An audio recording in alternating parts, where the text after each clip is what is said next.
Ellen, thank you for taking some time to talk with us today. Of course. Thanks for having me. Yeah, in the March primary election, you came out first place in a 4-person race, earning about 38% of the vote. The person who then came in third place endorsed you in this race. You've gained a lot of other notable endorsements. Talk to us about why you believe you're the best candidate to represent District 19. Yes, absolutely. I'm a mom of 3 kids. I'm a Christian conservative. I'm a small business owner, and I'm the only one in the race with a proven record of actually following through on campaign promises, which I sure wish we had more of these days. I am endorsed by both of the other candidates that did not make it into the runoff. Obviously, we were on the campaign trail together, so they had a good insight into my work ethic, my character, and my goals for the district. And they joined Senators Ted Cruz, Congressman Chip Roy, Roger Williams, Texas Alliance for Life, Texas Right to Life, Gun Owners of America, and many more conservative organizations who are uniting behind electing a true conservative for this district. And I'm running because I'm tired of being sold out. We have got to secure the border. We have to protect our kids, and we have to stand up for truth. I feel like our country is at risk, and Texas must lead the way back to sanity. You know, you talked about your proven track record. Let's talk about your time on the Austin City Council. There was a point there where you were the lone conservative voice Yes. on the council. What do you feel like, though, was the most substantial piece of policy you were able to get passed to help change Austin? Yes. Well, I think even in the battles that I lost, it's still always important. I mean, it was critical to just have a voice of reason, to have the other side presented. So even though, I lost more than I won, I still think that my voice was incredibly important. But at the end of the day, results matter as well. And I fought tooth and nail to pass the city's first homestead exemption, lowering property taxes for all homeowners in Austin. That was a campaign promise that I ran on, and even though I was one of 10 votes, I was able to get a substantial decrease in our property taxes. And of course, they're continuing to be out of control, and it's something that I've continued to be an advocate and spokesperson on, helping pass Senate Bill 2 as a senior fellow at the Texas Public Policy Foundation after my term ended. And I now have a plan to cut our property taxes in half. If I'm elected, I will follow through on that plan to shift the burden of our school portion of our taxes from the local government to the state.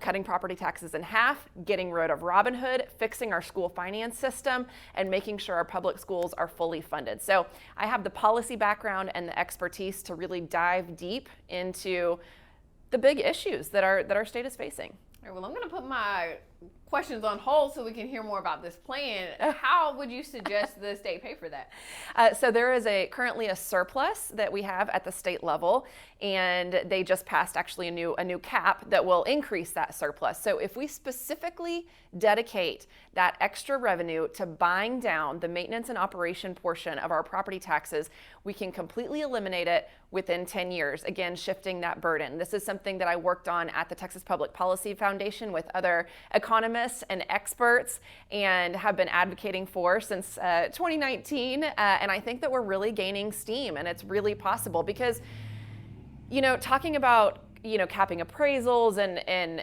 doing this and that, it's good, but it also is just kicking the can down the road. This would be absolutely transformative reform that we really desperately need, because the bottom line is people are being taxed out of their homes, and we can't afford it. So we have to find a more sustainable way to keep our government, our basic basic services of our governments running, while ensuring that people are not taxed out of their homes. There is a $12 billion surplus now, but that's not always the case. In fact, in 2019, we were dealing with the deficit, and traditionally, the legislature has to come back and pass bills to continue to fund organizations and agencies that have run out of funding or would run out of funding because of the budget passed in the previous biennium. So what do we do when there's not a surplus? Well, so there's a new spending cap, like I said, and so the 10 years is certainly just an estimate, but you can actually go online to the Texas Public Policy Foundation's website, and the plan is laid out in detail. There's even a property tax calculator where you can see the impact of the plan over the next 10 years and how that would affect you and your own pocketbook. So the bottom line is we have to do something, and this plan would be transformative change to bring much needed relief to Texans. But so if there's not a surplus, then what happens? Well, so we're bringing in more revenue, everything equal. Like I said, 10 years is the average of what we think that it would take. But anybody who has been in and around, well, any homeowner in Austin and any person in the state can see how much the state is growing, how much extra revenue we do have. So yes, if a recession like 2008 happens, there, of course, everything would have to be reevaluated. But the trajectories that we are on now, we have had a surplus for the past at least 10 years. So we're gonna continue on that trajectory. All of the economists agree on that for now, and that we need to make sure that that revenue is specifically dedicated to something like this, property tax relief, rather than, I think government in good times has a tendency to create new programs and to spend more and more money. And so the important part is showing fiscal restraint in the good times, so that when the bad times do come, we are well prepared to handle it. Because I would argue that even in a recession, the homeowners are feeling that as well. So it's even more critical that we implement change like this when we have the ability to do so. You know, I want to talk to you about District 19 and Yes. the way that the district has changed, right? So District 19, under the redistricting of the last legislative session, really created a new district. D19 used to be way out in East Texas. Yes. It's over here in Central Texas Yes. now.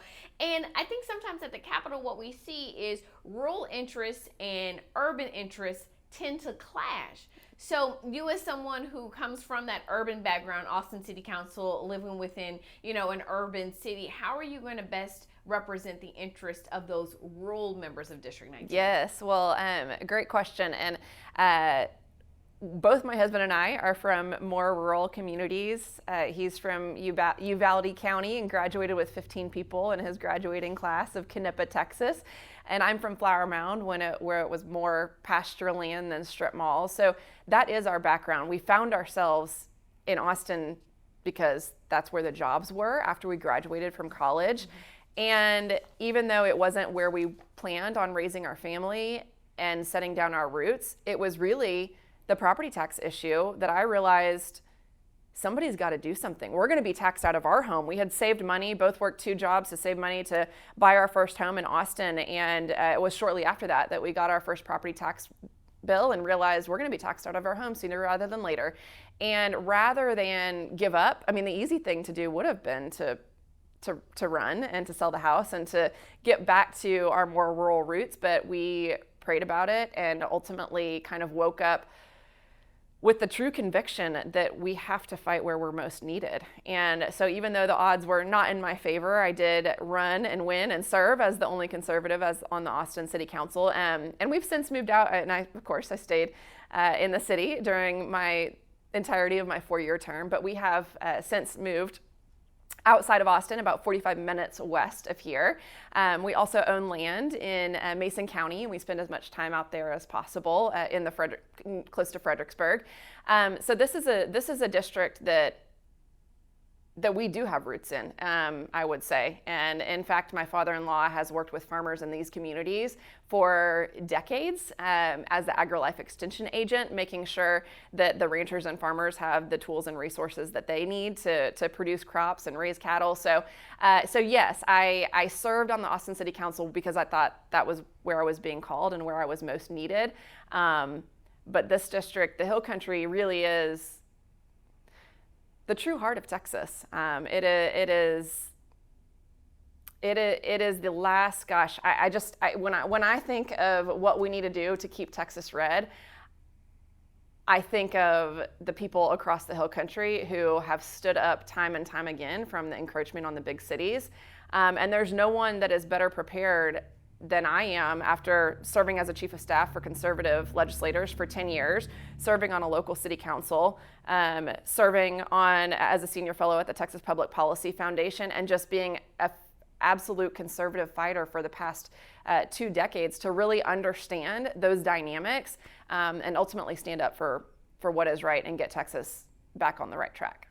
You know, I'm sure I can guess your answer to my next question, but I'm going to ask it anyway. Okay. What do you believe is the most pressing issue for the residents in District 19? Honestly, it's securing the border. I don't know. Maybe you thought property taxes or natural resources or pro-life, pro-Second Amendment, and all of those things are certainly at the top of my list. But securing the border, if we do not get that under control, it is impacting all other parts of our government, all other parts of our schools. It is an absolute financial and a humanitarian and a public safety crisis. I have been to the border personally. I think it's only getting worse, and that should be priority number one for the legislature and the governor.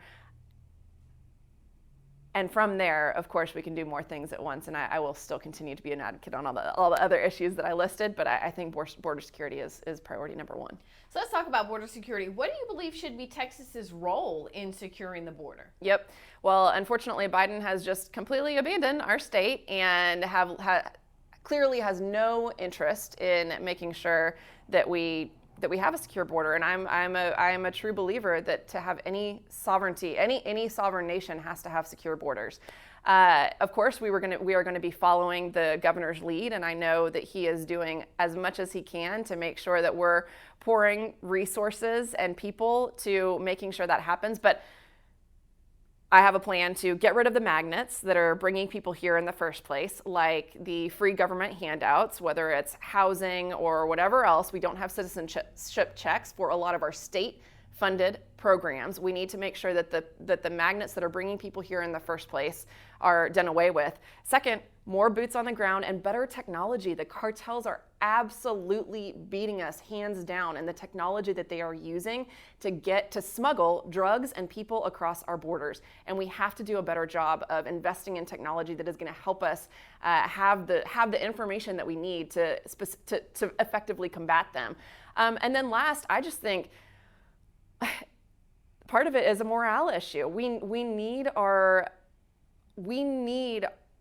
border security personnel, whether it's state troopers or whatever else, to know that they are supported. They are giving up so much. They are away from their families to spend time at our border to apprehend people, and yet they don't even have basic supplies like water and sunscreen. So I helped to organize a supply drive and brought those things down to the border myself personally, and it meant so much to them to know that there were people who are appreciating what they do, because right now they don't feel like their work is having value. So I wish that we had a different president. I mean, I wish we had a different president in office, and unfortunately it's going to be another 2 years before we can do that.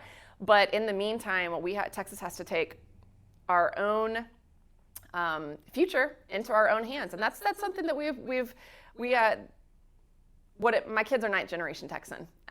They are full of grit and grace, and we want to raise them with the independence and the history of what it means to be a Texan. And I just think that this is one of those times where we have to exhibit that grit and grace and take our future into our own hands. You know, let's talk about one of the points you made, more boots on the ground. Yes. The problem, or one of the problems, is those boots can't enforce the federal laws that are in place. So again, I guess, you know, I understand the need to maybe have more help at the border, but if Texas is helping, we're not able to enforce, you know, some of those rules. Well, at some point, there is a national security issue.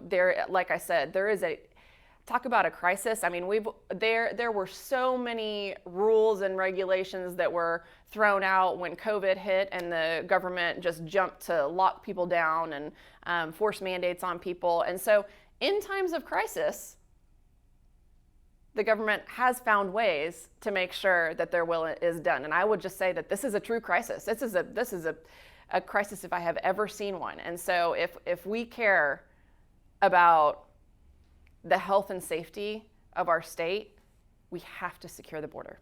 You mentioned the morale over Yes. At the border, and I think particularly when we look at the National Guard soldiers who are down there, they've even told us that they feel like this is a waste of their time, of their resources. Do you think Operation Lone Star is a good use of state dollars? I think it's a step in the right direction. I think that we have to do more, but it's a step in the right direction. And part of course, the strategy as a whole is going to continue to be led by the governor, but it's important that the legislature is the one that allocates the money, right? So it is a partnership in making sure that there is leadership at the top and a plan to actually follow through on what Texans honestly clearly want. And cooperation in the legislature to providing the tools and the money that they need to follow through with that plan. You know, we started talking about the border in terms of what was the most pressing issue for residents in District 19. Yes. What would you say is the most pressing issue for all Texans? Oh, the border. Still the border. Okay. Yes, I do. I really do believe it's the border, and that's, again, I am happy to talk about. I think we have major growth issues. We need to talk about how our one thing that makes the Hill Country so unique and beautiful are the natural resources that we have, and yet we are seeing continued pressure from the liberal cities, and we need to make sure that we have a plan to make sure that we can provide water and natural resources to the people as the Hill Country continues to grow in an effective and well-planned manner. I would say protecting life and making sure, following very closely the court cases that are going on right now, and making sure that, if at all possible, we are following through with the promise to protect mothers and children from the horrors of abortion. Gun rights, I'm honored to be endorsed by Gun Owners of America in protecting our Second Amendment rights. So that certainly is the tip of the spear, but it's not the only thing. And honestly, our kids and our schools and what is going on in our schools is top of my list as well. I have a 5-year-old, a 4-year-old, and a 2-year-old. And I want to make sure that every child in Texas has the opportunity to get the best education that they can, and that we get back to the basics of math and reading and writing and science, and get politics out of the classroom, because I just really strongly believe that we have been pulled into a culture war that is being waged on our children, and it's time for kind of parents and a lot of the teachers to speak up and speak out. You know, I would say that the Texas legislature is coming out of the most conservative sessions in recent history, right? Mm-hmm. When we talk about election legislation, abortion, what's taught in Texas schools, do you think the legislature is moving in the right direction? Yes. I mean, I think that there's more to do, but we are moving in the right direction.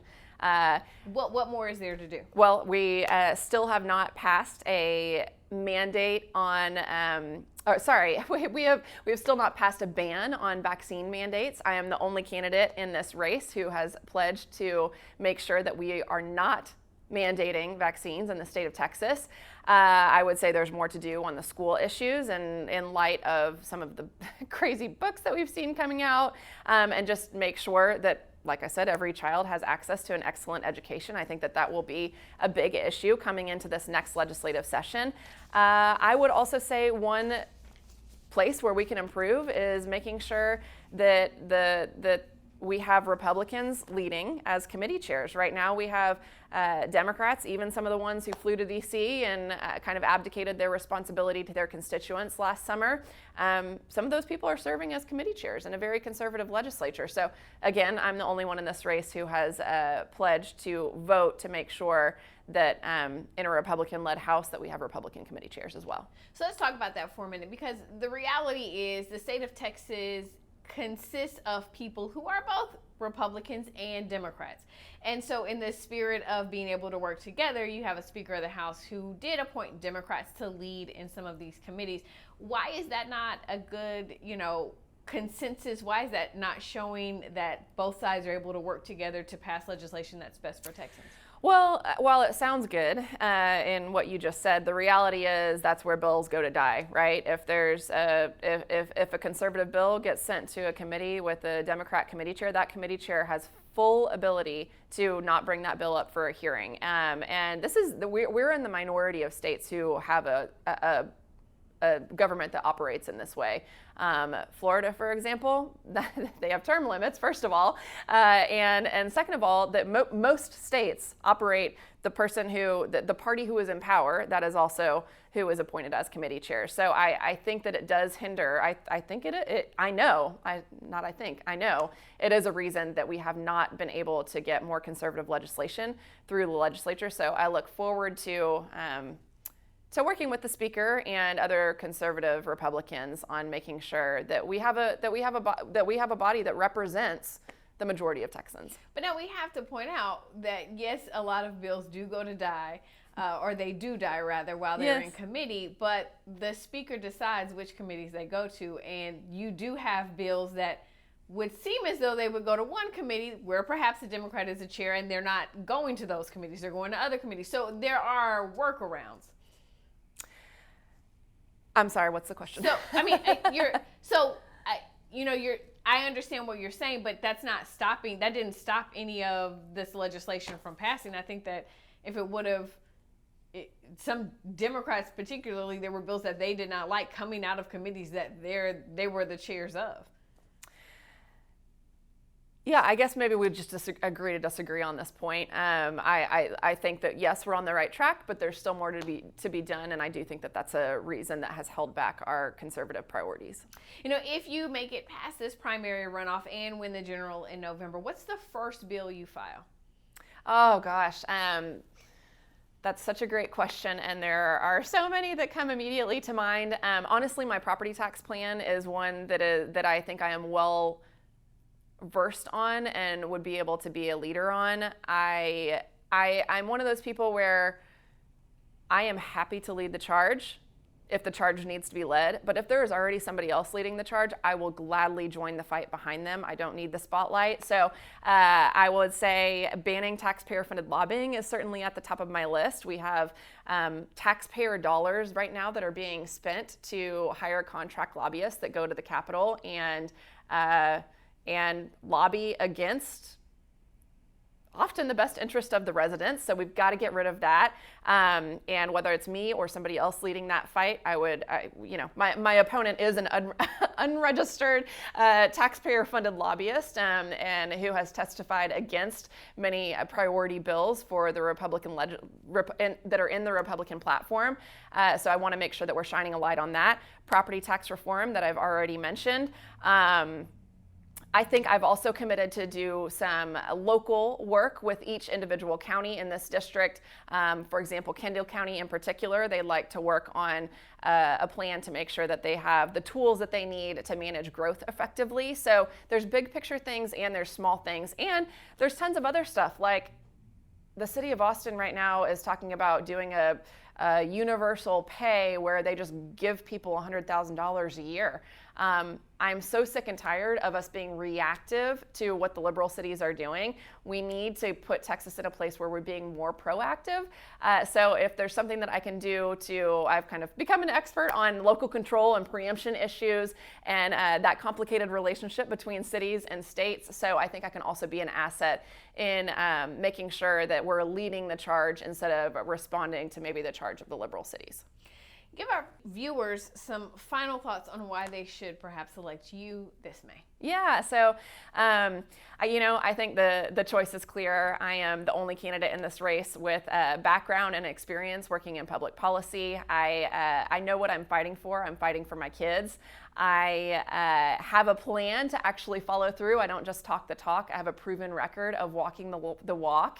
And I have the support from the conservatives who you know and trust, like Senator Ted Cruz and Congressman Chip Roy, and my former opponents, Nubia Devine and Perla, and all of these people have kind of know that they are sick of seeing politicians talk the talk on the campaign trail and then getting in office and kind of doing whatever they want. I am an open, transparent, accountable person who is a proven fighter for our conservative values. And I think the choice is clear, and it would be an honor to serve House District 19 as the next state representative. Ms. Troxclair, we thank you for your time. Yes, thank you.